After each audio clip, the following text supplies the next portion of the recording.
What is a stack trace? A stack trace shows the exact path your code took before an error happened.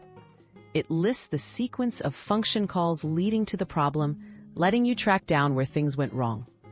Stack traces are generated in many programming languages, often when an unhandled exception or error occurs, and provide crucial insight for debugging. Breaking down the parts of a stack trace. Each line in a stack trace gives important clues.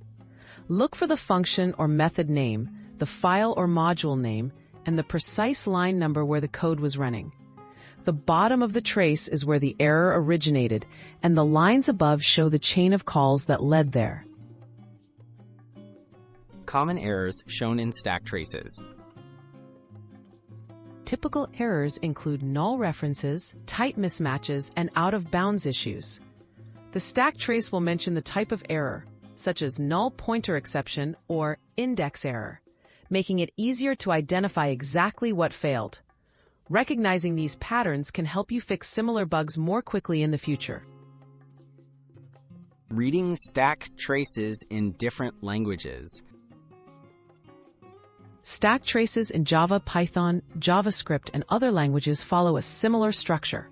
Regardless of the programming language, look for the call sequence, file and line numbers, and the error type.